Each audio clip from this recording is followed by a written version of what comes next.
В Библията ясно виждаме един непроменим принцип.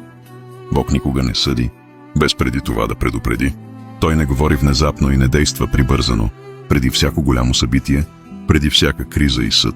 Бог изпраща Слово чрез пророците, чрез историята и чрез своето писано откровение. Пророчествата в Библията не са дадени, за да ни плашат, а за да ни събудят. Те не са за любопитство, а за покорство. Не са за да знаем какво ще стане, а да разберем как да живеем.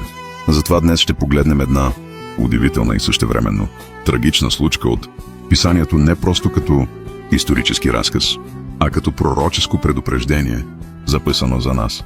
Случка, която показва какво се случва, когато Божият народ има светлина, но не я следва, когато има храм, но губи връзката със сърцето на Бога. Тази история ни учи, че външната религия не замества вътрешната вярност. Знанието не е равнозначно на покорство, а пренебрегнатото Божие Слово винаги води до последици. И когато я разглеждаме днес, ние не я четем като обвинение към миналото, а като огледало за настоящето, защото Бог е същият. И начинът, по който Той предупреждава, е същият. В продължение на близо 4 века, светът вярваше, че храмът на Соломон е неприкосновен и че Бог никога не би позволил той да бъде унищожен. Но на 9-тия ден от месец Ав, през 586 година преди Христа, най-важният политически и религиозен център на Юдея беше сринат и изгорен. Това не беше случайна атака, нито изненадващо нападение. Това беше резултат от една фатална политическа грешка. Цар Седекия, поставен на трона от вавилонския владетел Навуходоносор, беше васален цар. Неговата задача беше проста: да поддържа ред и да плаща тежък годишен данък в злато и сребро. На практика Иерусалим плащаше, за да не бъде унищожен. Но вътрешният натиск в двореца нарастваше. Имаше хора, които вярваха, че Вавилон е отслабен и че Египет може да стане нов съюзник, подценявайки предупрежденията на по-разумните съветници и пренебрегвайки гласа на пророка. Еремия Седекия спря да плаща данъка и прогони вавилонските пратеници. Това беше равносилно на обявяване на война. Отговорът на Навуходоносор не беше дипломатически. Вавилонската армия не дойде за преговори, тя дойде за унищожение. Вместо незабавен шум, започна бавна и жестока обсада. Градът беше напълно обкръжен.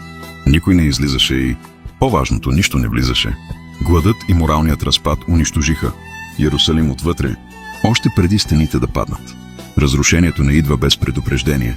Падането на Иерусалим не беше внезапно. Бог предупреждаваше години наред. От ранно време Господ изпращаше при вас всичките си слуги пророците, но вие не слушахте и не наклонихте ухото си. Книга на пророк Иеремия, глава 25, стих 4. Бог говори преди да съди. Съдът идва след отхвърлено предупреждение, не без причина. Фалшивата сигурност. Народът вярваше, че присъствието на храма е достатъчно. Не се уповавайте на лъжливи думи, като казвате: храм Господен, храм Господен.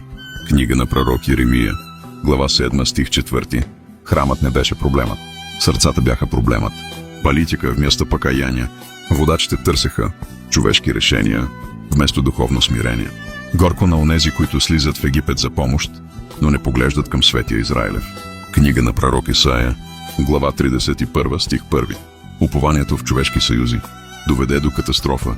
Най-страшното падение, вътрешното, преди стените да бъдат разрушени, народът вече беше духовно разрушен. Ето идват дни, когато ще пратя глад по земята. Не глад за хляб, а глад за слушане Словото Господне. Книга на пророка Амос, глава 8, стих 11. Пример за бъдещите поколения. Тези събития не са просто история, а това се случи като пример за нас и беше написано за поука на нас, върху които са дошли последните времена. Първо послание към Коринтияните, глава 10, стих 11. Поуката за нашето време. И днес Бог говори. Днес, ако чуете гласа му, не закоравявайте сърцата си. Послание към евреите, глава 3, стих 15. Истинската нужда не е външна защита, а вътрешно пробуждане. Нашата концентрация. Отвори очите ми, за да виждам чудесата от Твоя закон. Псалми, Псалм 119, стих 18. Ще ви дам ново сърце и нов дух ще вложа във вас. Книга на пророк Езекиил, глава 36, стих 26. Бог не разрушава без да предупреди. Но когато предупреждението бъде отхвърлено, той оставя човека да пожене избора си. Блажени са онези, които слушат Божието Слово и го пазят. Евангелият Лука, глава 11, стих 28.